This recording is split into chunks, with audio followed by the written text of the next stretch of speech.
Bienvenidos al programa internacional La Voz del Consolador. En todas las épocas, Dios se ha comunicado con sus hijos. Y hoy nos llega nuevamente la Voz del Consolador, en el espíritu y la voz del pastor Andrés Portes.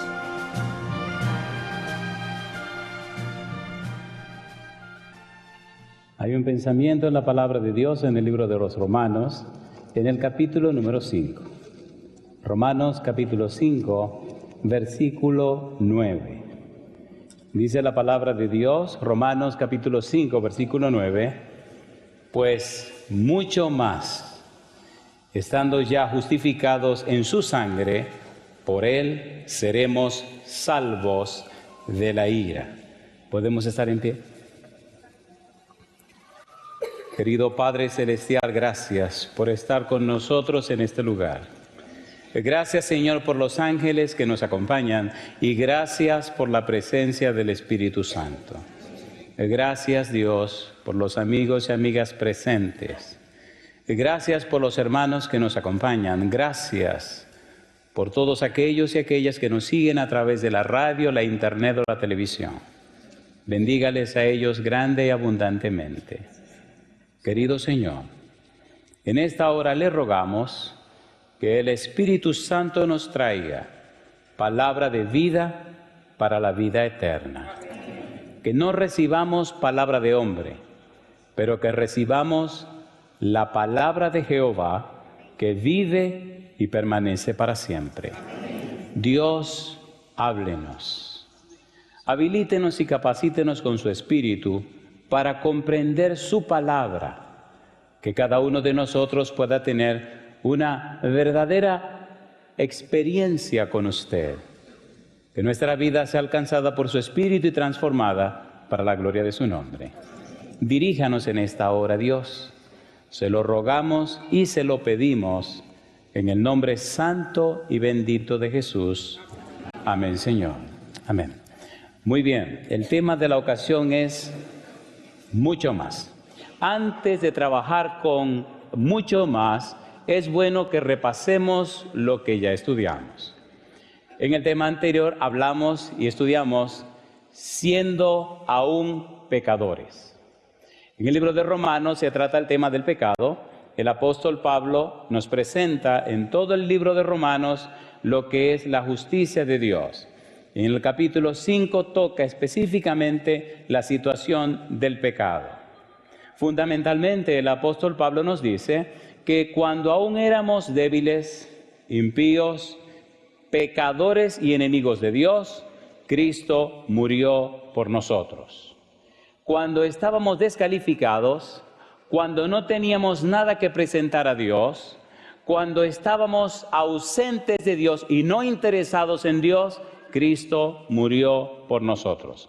Cuando no nos interesaban las enseñanzas de Dios, cuando éramos sencillamente pecadores y fracasados y frustrados, cuando habíamos fallado el tiro al blanco de la voluntad divina, Cristo murió por nosotros. Cuando éramos enemigos de Dios, separados y apartados de Él, cuando éramos miembros del grupo contrario de Dios, Cristo murió por nosotros.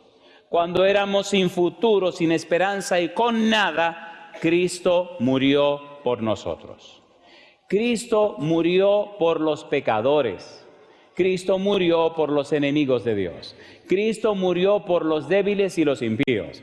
Jesucristo está tan empeñado, el Padre está tan interesado en que los hijos se regresen a la casa del Padre, que pagaron, que cubrieron, que resolvieron todos los problemas y las circunstancias para que se estableciera un camino de la tierra hasta el cielo y los hijos pudieran regresar a la casa del Padre. Y ese camino se llama Jesucristo nuestro Señor.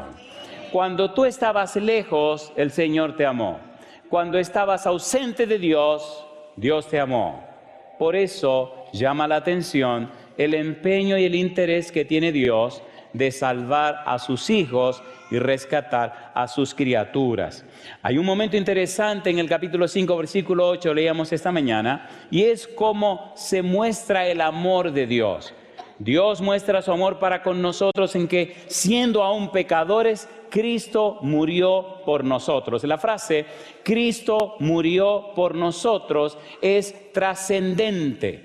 La experiencia del sacrificio y la muerte de Jesús nos dice que el pecado es odioso delante de Dios. Nos dice que la cura y la paga del pecado es terrible. Nos dice que la paga del pecado le costó a Dios todo lo que Dios tenía y que no había otra forma de resolver el pecado que no fuera sacrificando todo lo que Dios es.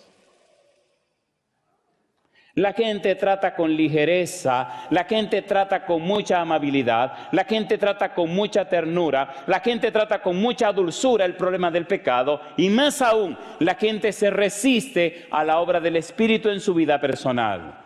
Pero recuerde, querido, recuerde, querida, que el pecado llevó a Cristo a la cruz del Calvario. En el libro de Isaías, capítulo 53, versículo 6 dice, cada cual se apartó por su camino, mas Jehová cargó en él el pecado de todos nosotros. El versículo 11 repite la misma idea y el versículo 12. La única manera de resolver el problema del pecado era que Cristo Jesús se hiciera hombre.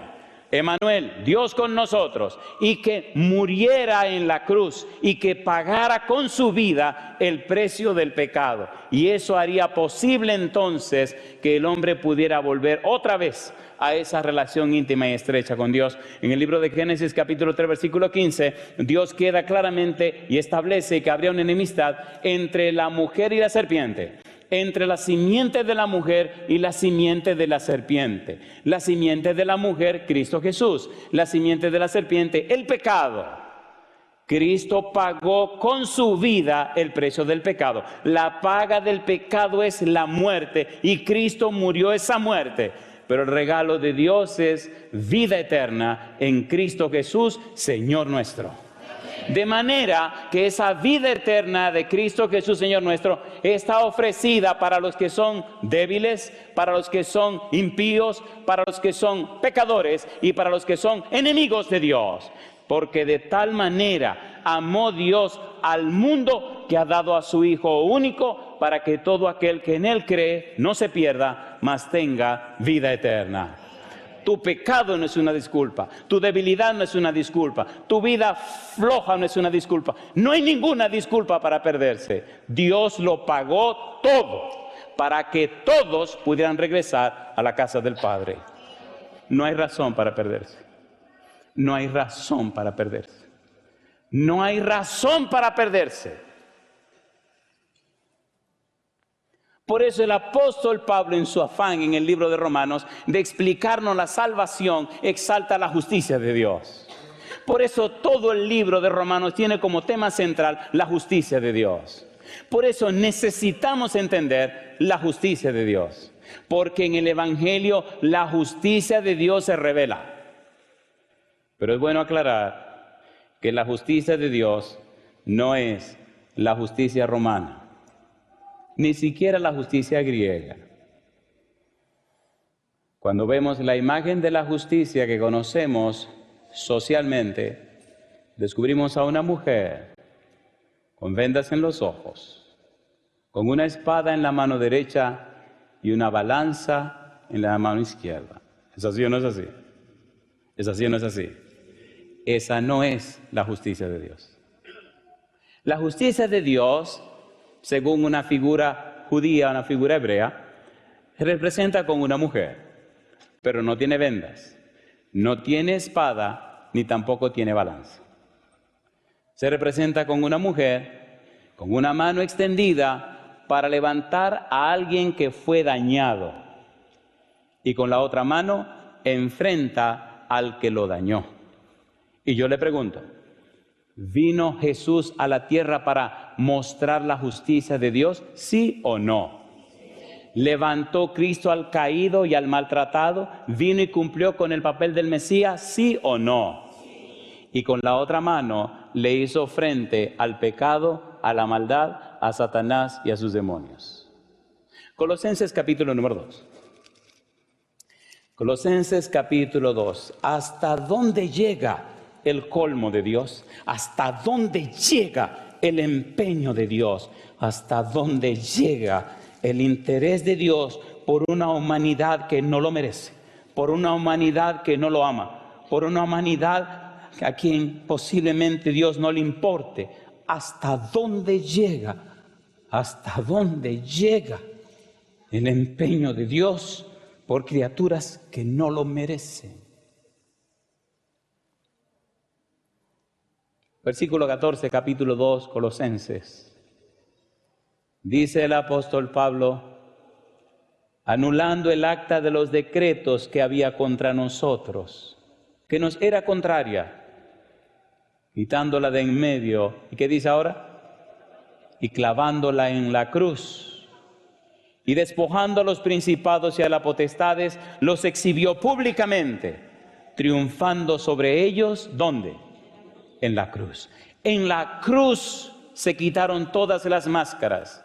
En la cruz se descubrieron todos los velos. En la cruz se dejó claro que Satanás es enemigo de Dios, asesino de Dios.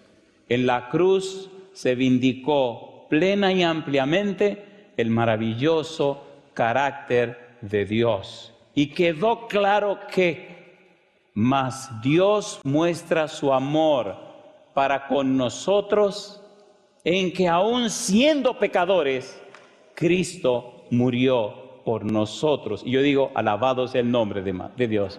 ¿Qué más se puede hacer? ¿Qué más podía hacer Dios para la salvación tuya? ¿Qué más quiere que Dios haga? ¿Qué más? Pero Pablo nos dice, queridos, Dios hace mucho más. En el libro de Romanos, capítulo 5, versículo 9 y 10, aparece la frase mucho más. En los versículos 15 y 17 aparece la frase mucho más. Y es un mucho más que va increciendo, va en crecimiento. Versículo 9 y 10 dice Romanos capítulo 5, Romanos capítulo 5, versículo 9 y 10. Todo el empeño de Dios, mostrarte y demostrarte que Él ha hecho todo, ha resuelto todo y tiene todo listo para salvación tuya y salvación de los tuyos. Versículo 9. Pues mucho más, estando ya justificados en su sangre, por Él seremos salvos de la ira. Versículo 10. Porque si siendo enemigos fuimos reconciliados con Dios por la muerte de su Hijo, ¿qué dice ahora? Mucho más, estando reconciliados, seremos salvos por su vida.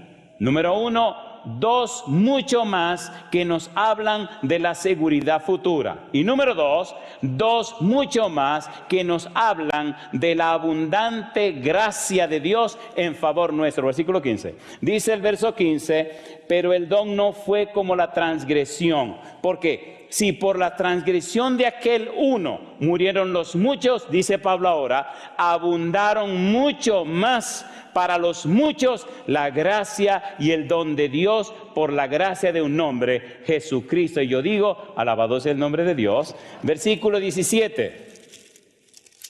Dice el verso 17, pues si por la transgresión de uno solo reinó la muerte, mucho más reinarán en vida por uno solo, Jesucristo, los que reciben la abundancia de la gracia y el don de la justicia. Mucho más. Si Cristo hizo lo más fácil, lo más difícil, si Cristo hizo lo primero, entonces es capaz de hacer lo más sencillo. Si lo más difícil era pagar el precio del pecado, si lo más difícil era recibir y soportar la ira de Dios, si lo más difícil era morir la muerte de una persona sin esperanza, entonces Cristo hará mucho más el cambio y la transformación en tu vida, porque ya ganó el derecho para hacerlo. Yo digo, alabado es el nombre de Dios. No se concibe este cristianismo de hoy, no se concibe este cristianismo que se ve hoy día, un cristianismo sencillamente amparado en conceptos. Cristianismo significa conocer y amar a Cristo Jesús. Nosotros le amamos a Él porque Él nos amó primero. No se concibe un cristianismo donde el cristiano no esté convertido. No tiene sentido un cristianismo donde no haya un nuevo nacimiento. Jesús le dijo a Nicodemo, el que no naciere de nuevo no entrará en el reino de los cielos. ¿Lo dijo o no lo dijo? Pero Pablo dice, si Cristo logró lo primero que era lo difícil, mucho más podrá transformar tu vida por el poder de su gracia. ¿Es así o no es así? ¿Es así o no es así? Entonces necesitamos permitirle a Cristo que haga mucho más. Mas la senda de los justos es como la luz de la aurora, que va en aumento hasta que el día es como perfecto. ¿Se entiende o no se entiende? A ver, ¿se entiende o no se entiende? Segunda de Corintios capítulo 3 versículo 18. Vamos a ver lo que dice el apóstol Pablo. ¿Cómo es la vida del cristiano? ¿Cómo se entiende la vida del cristiano? ¿Es un asunto completamente apegado a cosas? No. ¿Qué es la vida del cristiano? Mire qué cosa linda. Segunda de Corintios capítulo 3 versículo 18 dice Pablo, por tanto, nosotros todos, mirando a cara descubierta, como en un espejo la gloria del Señor, ¿qué dice ahora? Somos, ¿qué cosa? Somos metamorfos, somos ¿qué cosa?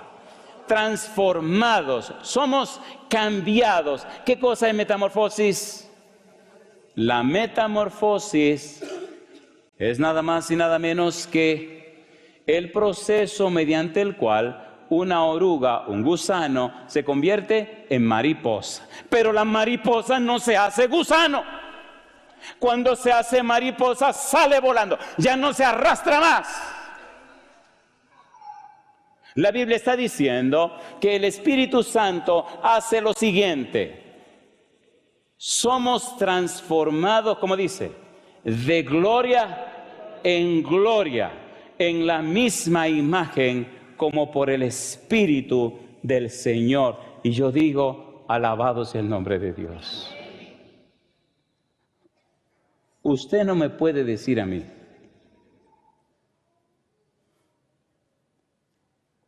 pero yo puedo decirle a usted. Jesús le dijo a Nicodemo, mira, el viento sopla de donde quiere y va para donde va, pero no sabe de dónde viene ni a dónde va. Así es la obra del Espíritu Santo. Y yo le pregunto, ¿es cierto o no lo es? ¿Cambia el Espíritu la vida de la gente? ¿Transforma el Espíritu la vida de la gente? Aunque usted no lo pueda explicar, usted lo puede sentir, las oleadas del viento, y usted puede apreciar en la gente el cambio y la transformación que el Espíritu Santo hace. ¿Es cierto o no lo es? ¿Sí o no? Por eso dice Pablo, es de gloria en gloria. ¿Cómo es? De gloria en gloria. El punto, la idea, el anhelo de Dios es reflejar su gloria en la vida nuestra. Todo el empeño de Dios con el proyecto hombre era y es darse a conocer ante todo el universo.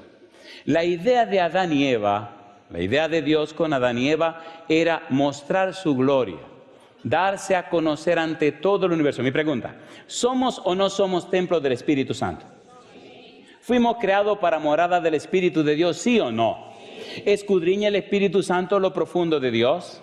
Sí. En 2 Corintios capítulo 2 Pablo dice que nosotros, ungido y lleno del Espíritu Santo, podemos y debemos ser instruidos por el Espíritu Santo. Llama la atención porque él dice, cosa que ojo no vio, ni oído oyó, ni han subido en corazón de hombre, son las que Dios ha preparado para los que le aman. Y añade, pero Dios nos las reveló a través de su Espíritu, porque el Espíritu escudriña lo profundo de Dios. En otras palabras, cuando usted se entrega a Jesús, cuando acepta lo que Dios proveyó, cuando usted le cree a Dios, cuando usted da el paso de fe para que Dios obre en su vida, ese cambio, esa transformación, cuando usted decide caminar la senda del Señor, cuando usted permite que su cuerpo se convierta en templo del Espíritu Santo, empieza un proceso de restauración. En 1 de Pedro 1:23 dice la Biblia que entonces a través de la palabra de Dios usted recibe una simiente que viene de lo alto, una simiente que no es de la tierra. En 1 de Juan 3:9 dice que esa simiente que viene de lo alto no peca ni puede pecar. Por tal razón, al hacerte cristiano, al aceptar a Jesús, comienza a ocurrir un efecto raro en tu vida. Tiene una simiente mala y pecaminosa que viene de tus padres, que solo sabe pecar. Pero ahora, a través de Jesús, por la palabra de Dios, al recibir el Santo Evangelio, al entregarte a la voluntad de Dios, el Señor te da una simiente que viene de arriba. Y entonces se comienza una tormenta en tu vida. La simiente de arriba quiere que seas santo, que sea fiel, que sea noble, que refleje la gloria de Dios. La simiente de abajo quiere arrastrarte otra vez a que sigas siendo gusano. Y entonces tú tienes que tomar una decisión: o reflejo la gloria de Dios o me arrastro. Satanás luchará para que no estudies la Biblia, para que no ores, para que no te acerques a las cosas de Dios, o para que seas una persona mentirosa, hipócrita, que finja un cristianismo que no tiene, una vida espiritual que no vives, y entonces comienza a meterte en serios problemas. Porque la simiente de lo alto se alimenta con la palabra de Dios. La simiente de lo alto se alimenta con la oración. La simiente de lo alto se alimenta trabajando y sirviendo para la gloria de Dios.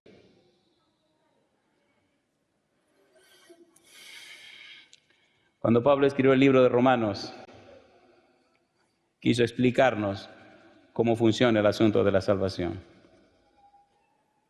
Tomemos un par de minutos para ver un breve resumen del libro. Es emocionante y apasionante estudiar este libro de Romanos. El libro de Romanos, en toda la Biblia se dice, es el libro que más almas ha traído a los pies de Jesús. Es el libro que más se ha predicado a través de los tiempos. Entender y comprender el libro de Romanos hace posible que tu vida espiritual crezca y se enriquezca.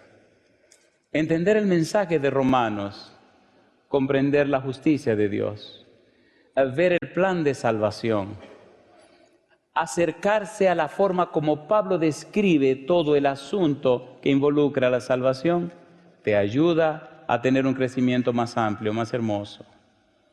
Hay una conjunción que se puede traducir así que, se puede traducir luego, se puede traducir pues o sin embargo, que el apóstol Pablo utiliza mucho en el libro de Romanos.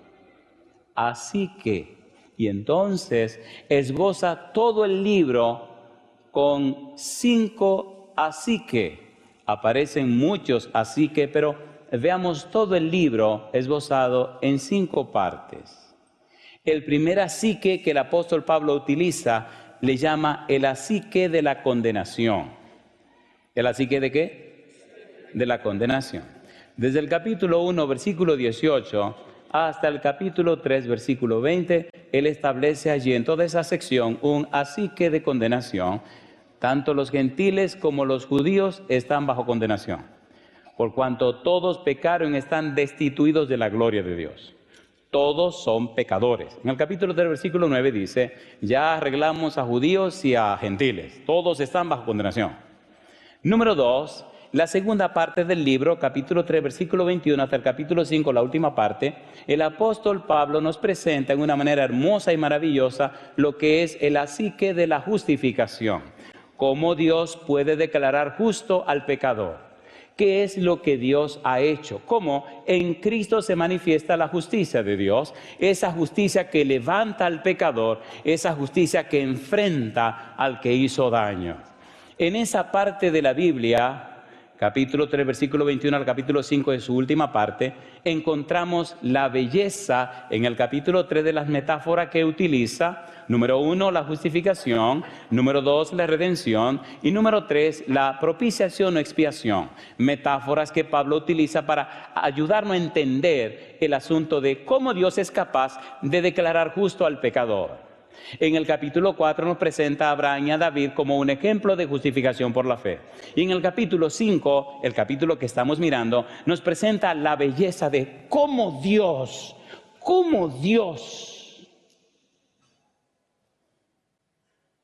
hace posible que Cristo muera por los débiles, los impíos, que Cristo muera por los pecadores, que Cristo muera por los enemigos de Dios. Pero entonces Pablo nos dice, mucho más. Si Dios hizo lo más difícil, mucho más hará lo más fácil. Terminada esa sección de la justificación, entonces el apóstol Pablo nos dice que la salvación es cierta. Hay seguridad y certeza de la salvación. Y presenta todo esto en el capítulo 6, capítulo 7 y capítulo 8. Por eso, en el capítulo 8, versículo 1 dice, ninguna condenación hay para los que están ¿en dónde? En Cristo Jesús, los que andan conforme, los que no andan conforme a la carne, sino conforme al Espíritu. Capítulo 9, capítulo 10, capítulo 11, la misericordia de Dios. ¿Cómo se manifiesta la misericordia de Dios hacia el pueblo judío? Capítulo 12 hasta el capítulo 15, última parte, se presenta todo lo que es la vida práctica del cristiano. Capítulo 16, las conclusiones del libro. De manera que hay un asique de condenación, hay un asique de justificación, un asique que tiene que ver nada más y nada menos que con esa parte hermosa que Dios refleja de certeza y seguridad de la salvación. Un asique de la misericordia y por último, el asique de la vida práctica.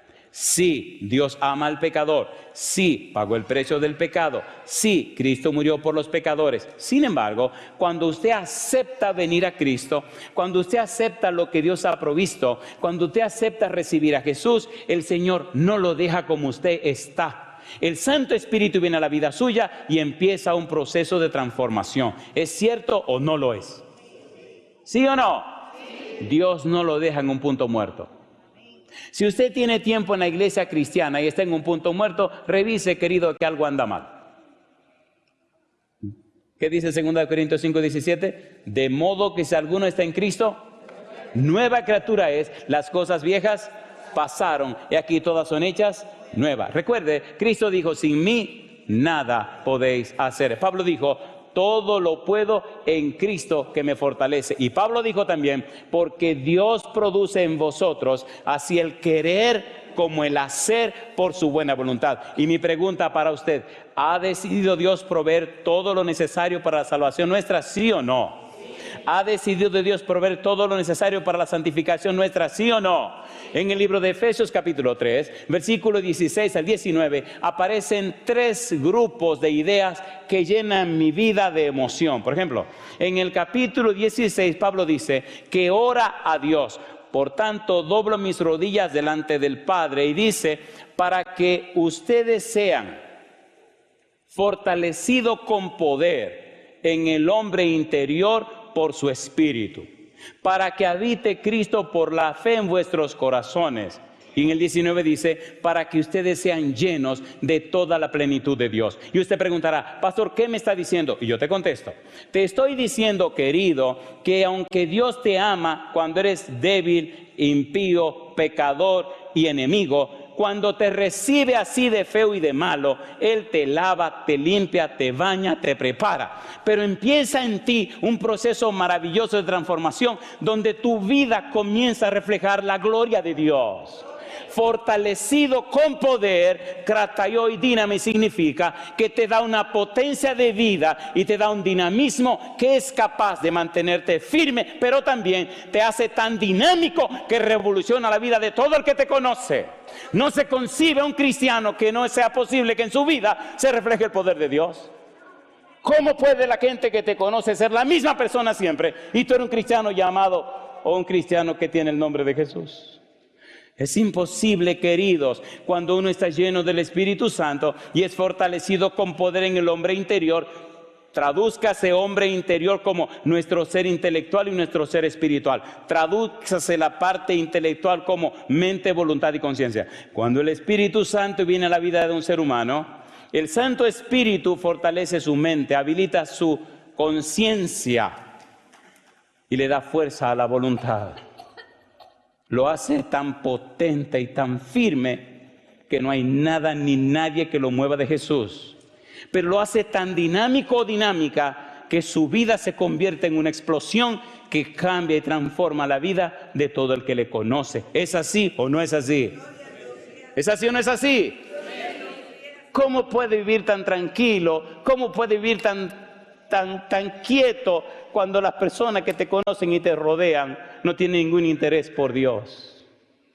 ¿Cómo puede estar tan en paz cuando tus hijos se están perdiendo? ¿Cómo puede vivir en paz cuando tu esposa no se ha entregado al Señor? ¿Cómo puede dormir tranquila cuando tu esposo no ha dado ese paso? ¿Cómo estar tranquila y en paz cuando tus hijos no se interesan en las cosas de Dios? ¿Es todopoderoso Dios? ¿Sí o no? Mucho más, dice el apóstol Pablo. Fortalecido con poder en el hombre interior, por su espíritu, para que habite Cristo por la fe en vuestros corazones. La idea de habitar, katoikeo, significa para que Cristo haga morada permanente en ustedes. Hay una cosa interesante, y es que cuando el Espíritu Santo entra a una vida, abre la puerta, inmediatamente le prepara una habitación para que Cristo venga a hacer morada allí. Y lo interesante es que cuando el Espíritu Santo entra y Cristo entra, le preparan una sala grande para que el Señor venga y entre también. Qué cosa linda. Y vendremos y haremos morada con Él. Y haremos morada en Él. ¿Le gustaría ser morada del Espíritu Santo? ¿Le gustaría ser morada de Jesucristo? ¿Le gustaría ser morada del Padre Celestial? La frase lleno de la plenitud de Dios significa para que alcancen una madurez espiritual que esté lista y preparada para soportar cualquier prueba. Alcanzar una madurez espiritual donde las gentes pueden darse cuenta que estás caminando con el Señor. Una madurez espiritual que se refleja en una vida consecuente con los principios de la Biblia. Una vida espiritual donde el yo queda anulado. ¿Qué dijo el apóstol Pablo en Gálatas 2:20? Con Cristo estoy juntamente crucificado y ya no vivo yo, mas vive Cristo en mí. Y lo que ahora vivo en la carne, lo vivo en la fe del Hijo de Dios, el cual me amó y se entregó a sí mismo por mí. Y yo le pregunto, ¿se entiende o no se entiende? ¿Es hermoso o no es hermoso? ¿Sí o no? Cuando esa es la experiencia del cristiano, su hogar cambia, su familia cambia, sus hijos cambian.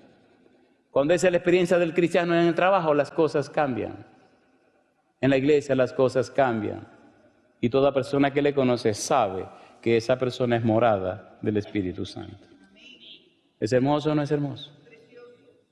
Miren, no es cuestión de religión, es cuestión de relación. ¿Con quién te estás relacionando? Pablo dice, mucho más.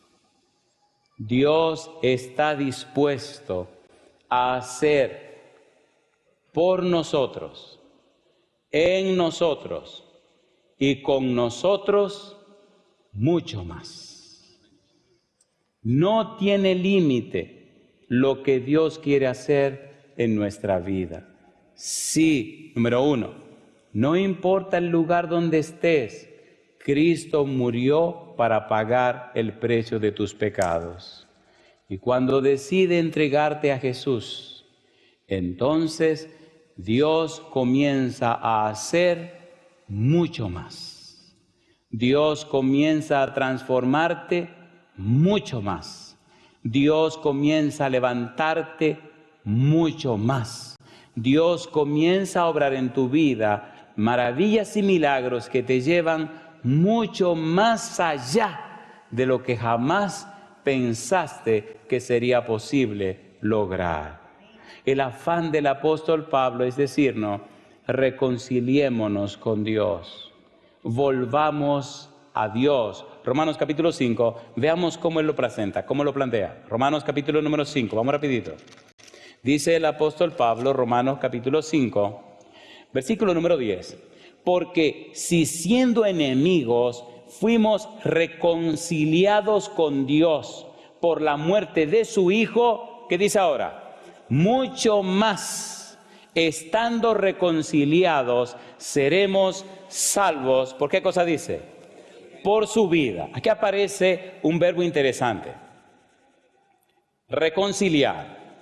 Porque si siendo enemigos fuimos reconciliados con Dios por la muerte de su Hijo, mucho más, estando reconciliados, seremos salvos por su vida. ¿Qué está pensando Pablo cuando dice reconciliados? ¿Qué nos quiere decir Pablo? ¿Qué ocurre cuando acepto la muerte de Cristo en favor mío? ¿Qué ocurre cuando permito que el Espíritu haga morada en mí? ¿Qué pasa en la vida mía? Reconciliados, El origen de la palabra, los exégetas bíblicos dicen que antes de Pablo la palabra reconciliación no existía ni en griego ni en hebreo. Es Pablo quien la inventa a partir de dos palabras griegas que significan convertir en otro completamente. Pablo nos está diciendo, cuando aceptas a Cristo como tu Salvador, cuando aceptas la muerte y el sacrificio de Cristo en tu favor, entonces te reconcilia con Dios. Es decir, regresa a la familia de Dios. Significa que Dios te convierte en otra persona completamente. ¿Es así o no es así? Y oiga, qué cosa linda viene ahora. El verbo catalazo, catá, de arriba a abajo, total, completo.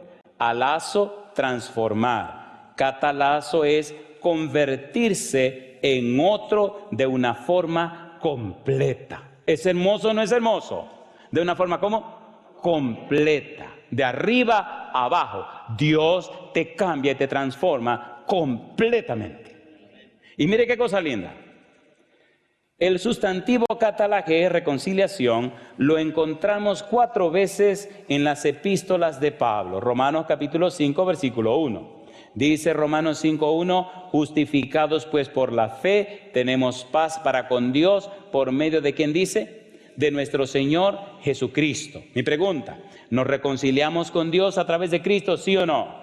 Tenemos ¿qué cosa? Paz para con Dios. El hijo pródigo cuando regresó a la casa, ¿consiguió la paz con su padre? ¿Sí o no? ¿Fue movido el padre a misericordia? ¿Sí o no? ¿Corrió el padre y lo abrazó y lo besó? ¿Lo recibió en la casa? ¿Mandó a bañarlo? ¿Le cambió la ropa? ¿Hizo una fiesta? Entonces se reconcilió el hijo con el padre, no el padre con el hijo. El padre nunca se separó de su hijo. El hijo se separó del padre. Dios no tiene que reconciliarse con nadie. Dios no se ha separado jamás de sus hijos. Es usted que se fue y usted que tiene que regresar.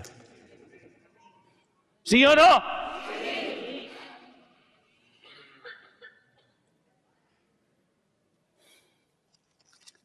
Romanos capítulo 11, versículo 15.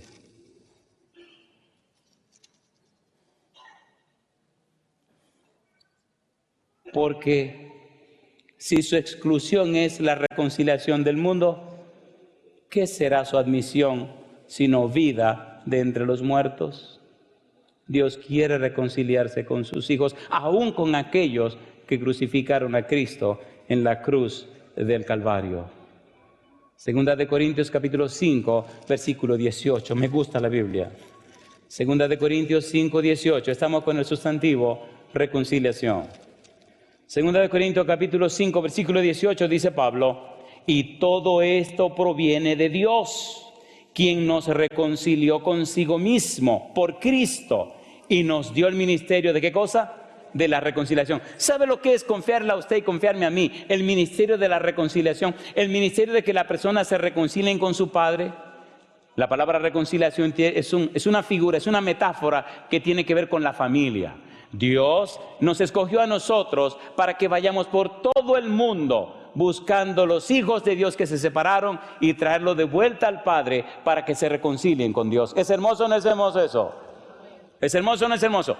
Se llena de gozo mi corazón en cualquier lugar del mundo cuando veo personas que vienen con lágrimas para decirme, pastor, me reconcilié con Dios. Personas que estuvieron lejos de Dios, personas que nunca le interesó Dios y de repente se reconciliaron con Dios. Volvieron a la casa del Padre. El apóstol Pablo sigue diciendo, 2 de Corintios capítulo 5, versículo 19, que Dios estaba en Cristo, reconciliando consigo al mundo, no tomándoles en cuenta a los hombres sus pecados, y nos encargó a nosotros la palabra de la reconciliación. Y yo te pregunto, ¿le abrió Dios al ser humano un tiempo de gracia para que el humano se reconcilie con Dios? ¿Sí o no? ¿Sí o no? ¿Compró Dios ese tiempo de gracia con el sacrificio de Cristo Jesús?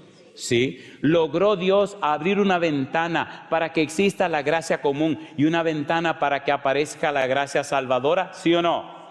¿Sí o no? La gracia común no nos salva. La gracia común abre un tiempo, un margen de tiempo, para que usted tenga la oportunidad de recibir la gracia salvadora.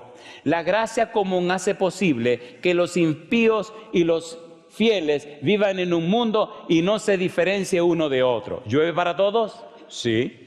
¿Produce la tierra para todos? Sí. ¿Sale el sol para todos? Sí. La gracia común hace posible que el Espíritu Santo trabaje aún con los pecadores empedernidos que no quieren saber de Dios. ¿Esos pecadores empedernidos construyen aviones, sí o no? A ver, sí o no. Gracia común. Y yo me monto en ellos para volar a predicar a otro lado. ¿Construyen barcos? Y yo no me monto en ellos porque no me gusta montarme en los barcos. ¿Hacen obras maravillosas, puentes y carreteras? Sí. ¿Así que les producen obras de arte? Sí. ¿Música excelente? Sí. ¿Piezas? Sí. El Espíritu trabaja aún con los pecadores para que la vida del cristiano en la tierra sea más hermosa y placentera. Pero esa gracia común no salva a nadie.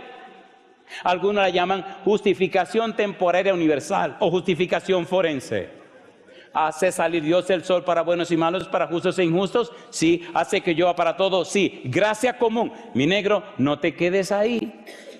Necesita la gracia salvadora. La gracia salvadora es un don de Dios. La gracia salvadora hace lo siguiente: nos da lo que no merecemos. Y la misericordia no deja que recibamos lo que merecemos. ¿Se entendió? ¿Se entendió o no se entendió? La gracia hace que recibamos una salvación que no merecemos. Y la misericordia de Dios no permite que recibamos una destrucción que sí merecemos. ¿Se entendió ahora? Y todo por el soberano amor de Dios. No se detenga en sus laureles. ¿Verdad que ya es tiempo de entregarse al Señor? A ver, ¿sí o no? Merece Dios que le entreguemos nuestra vida. Mire, yo no estoy haciendo proselitismo, yo quiero que usted esté bien claro. Usted tiene que entregarse al Señor porque, oiga, qué barbaridad, ¿le costó todo a Dios la salvación suya? ¿Sí o no? ¿Murió Cristo en la cruz del Calvario o no murió? ¿Pudo Dios hacer algo para que Cristo no muriera en la cruz? ¿Era necesaria su muerte en la cruz? ¿Era necesario su sacrificio? ¿Por amor a quién? ¿Por amor a quién? ¿Por amor a quién? Yo digo, alabado sea el nombre de Dios. ¿Merece Dios nuestro amor? Mucho más. Por eso me gusta el verbo reconciliar. Vamos rapidito un poco al verbo reconciliar. Cuando vemos los pasajes que nos señalan el verbo catalazo o reconciliar, encontramos lo siguiente. Romanos capítulo 5, versículo 10. Vamos rapidito. Romanos capítulo 5, versículo 10, dice el verso 10, porque si siendo enemigos fuimos, ¿qué cosa? Reconciliados con Dios por la muerte de su Hijo, mucho más estando reconciliados, ¿qué dice ahora? Seremos salvos por la vida de ¿quién? Por la vida de Jesús. La salvación siempre será un regalo de Dios. Usted acepta la persona salvación que se llama Cristo Jesús. Y al aceptar la persona salvación que se llama Cristo Jesús, entonces usted se convierte en templo del Espíritu Santo. Entonces el Santo Espíritu viene a la vida suya y le transforma a imagen y semejanza de Cristo Jesús. No es una obra suya, es una obra del Espíritu de Dios. Mucho más. La esencia del verbo catalazo nos enseña que, número 1, nuestra naturaleza es completamente transformada. Número 2, somos cambiados de arriba a abajo. Número 3, somos renacidos, convertidos, arrepentidos. Y número 4, nuestros pensamientos, palabras y actos están en armonía con la voluntad de Dios. Y yo digo, alabado sea el nombre de Dios. ¿Le gustaría a usted ser reconciliado con Dios? Póngase en pie conmigo entonces. Qué hermoso que nuestros pensamientos, nuestras palabras y nuestros actos estén en armonía con la voluntad de Dios. Yo digo otra vez, alabado sea el nombre de nuestro Dios. Mi pregunta para ti, ¿tiene Dios poder y autoridad de transformarte a su imagen y semejanza, sí o no? ¿Te gustaría que Dios lo hiciera? Oiga, estaba en una iglesia que se llama Rampart en Houston, en Texas, en Estados Unidos, dando una campaña. Una noche viene un señor con su señora, después que terminamos de predicar, nos sentamos por allí y ellos se acercan. La señora se acerca y me dice, mi esposo quiere hablar con usted. Y dije, ¿cómo no? Y nos fuimos a la primera línea de sillas de la iglesia. Nos sentamos para hablar. El caballero comienza a contar su experiencia. Mire, pastor, comenzamos a oír su programa de radio en la tremenda 1010 AM en Univisión y ¡pum!, se trancó, empezó a llorar. La señora me dice, usted puede estar seguro, pastor, que este tipo no acostumbra a llorar. Mi hogar era un infierno. Tenemos un hijo de tantos años, 9, 10 años, y él odia a mi hijo y mi hijo lo odiaba a él. Se odiaban a muerte. Este hombre que usted ve ahí era más un pichón de demonio que un ser humano. Me maltrataba, me hacía daño y el hogar se había convertido en una maldición. Hasta que un día llega a la casa y me dice que hay un programa de radio a las 5 de la tarde. Empezó a oír su programa de radio. Y yo nada más decía, cuando el diablo se convierta yo voy a creer. Pasó un año y él seguía oyendo los programas, empezó a venir a las campañas que hago cuando llego a la ciudad de Houston. Y dice, y usted puede creer, pastor, que Dios cambió el corazón de este hombre. Ya no pelea con mi hijo, ya no hay pleito ni odio de mi hijo para mi esposo, ya no me pelea, ya no me maltrata, y ahora en la casa las cosas son distintas. Terminamos la campaña en la iglesia de Rampart, hablamos con él, le dimos algunas indicaciones, lo pusimos en la mano del pastor, y bueno, seguí viajando por mi vida. Después de unos 6 meses, voy a otra ciudad, a otra iglesia, en Houston, la iglesia de Bel Air, y entonces viene la familia. Viene el esposo, viene la esposa y viene el niño. Y viene la señora y me dice, el niño nuestro quería conocerlo. Oh, cómo no, con mucho gusto. Dice, si usted supiera. Digo, ¿qué pasó? Lo que el niño dijo. ¿Y qué fue lo que dijo? Nos dijo, yo quiero ir a la iglesia para conocer el padrecito que cambió a mi papá. Qué cosa linda, mamá. Y viene el chiquitín y me abraza, empieza a llorar y me dice, yo quiero darle las gracias que usted cambió a mi papá. Digo, mi negro, yo no cambio a nadie. A tu papá lo cambió el Espíritu de Dios. Oiga, ¿le gustaría que el Señor le cambiara? Oiga mi pregunta. Una cosa que me gustó, que me dicen de aquí, de España y de Europa, pastor, que la gente es muy racional. Y eso me gusta. A mí no me gusta esa cuestión de emocionamiento. Y esa me van a etiquetar. Cálmese así, tranquilo. Mi pregunta es, ¿usted está consciente que necesita que el Espíritu de Dios lo cambie? Levante la mano. Ahora bien, oiga mi otra pregunta, aquí voy a terminar. Si usted es una persona difícil, complicada, de esa que se trancan, roca izquierda, que no hay quien le... Mire, compadre, si usted es un caso raro, que no hay manera, entonces yo quiero que usted se atreva a salir de ahí, pasar aquí al frente para orar conmigo. Yo no le prometo ninguna cosa, una cosa sí le digo. Dios es todopoderoso para encontrarle a usted la... ¿Me entiende? Como una caja fuerte, encontrarle adelante, encontrarle la clave para destrancarlo. Si usted es una persona así, venga al frente conmigo. Adelante. Venga al frente conmigo, muévase y suba aquí arriba. Usted está diciendo, mire pastor, yo no soy una pieza fácil. Entonces vamos a poner esa pieza que es usted en las manos del Señor. Mi mamá era una complicación tan difícil que nunca en mi vida supe cuál era la combinación para quitarle la tranca. Pero el Señor la destrancó y al final se entregó a nuestro Señor Jesús. Pase al frente, suba aquí arriba conmigo y que el mundo entero sepa que usted no es una pieza fácil. Pero usted quiere que Cristo, ese santo ingeniero, le haga las piezas de nuevo y lo destranque y engrase la maquinaria y haga que todos los sistemas de su vida comiencen a funcionar. Mucho más. No sea un cristiano común y corriente. Si pasaste al frente me estás diciendo, a partir de hoy quiero que Dios haga su voluntad en mi vida. pase al frente, suba arriba y deje que todo el mundo sepa que usted no es una pieza fácil, pero que usted cree y confía en que Dios hará mucho más. Amén. Querido Padre Celestial, sabemos que usted es el arquitecto divino, el que ha diseñado las Pléyades, las galaxias, todo el universo. Pero usted también es el que diseñó el átomo, los protones y neutrones. Usted, Dios, y nadie más. Usted en su libro, Salmo 139, diseñó todas aquellas cosas que luego fueron creadas. Usted diseñó al ser humano. Usted creó el cerebro. Usted dio vida. Dios santo, Padre querido.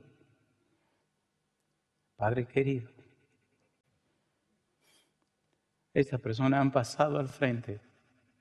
¿Quién sabe cuántas generaciones de complicaciones tienen en esa cabeza? ¿Quién sabe cuántos genes retorcidos por años y años y años de complicaciones y de tonterías humanas hayan estado luchando en ellos? Pero hoy han venido al frente. Usted es capaz de alterar la genética de quien sea. Usted fue capaz de resucitar un muerto con 4 días podrido. Hoy, Dios querido, Padre amado, le ruego por su gracia, su misericordia y su amor, que el Santo Espíritu venga a la vida de estas personas. Que pueda reconstruirlas de nuevo, recrearlas de nuevo, y mucho más que darles salvación y vida eterna, les transforme a la imagen y semejanza de Cristo Jesús. Amén. Que sus vidas, Señor, reflejen su gloria, la belleza y la santidad de su carácter. Que sus vidas sean lavadas con la sangre preciosa de Jesús. Que sus vidas sean cubiertas con su manto de justicia y sean transformados por su gracia y ungidos con el Espíritu Santo. Que sus vidas a partir de hoy sean sostenidas con su mano poderosa y que nada ni nadie les separe de usted. Que su testimonio sea tan alto, tan santo, tan limpio y fiel, que miles de almas, Señor, por su testimonio, vengan a los pies de Cristo Jesús. Entregamos en sus manos los hogares representados en esta hora. Los padres y las madres, los hijos y las hijas.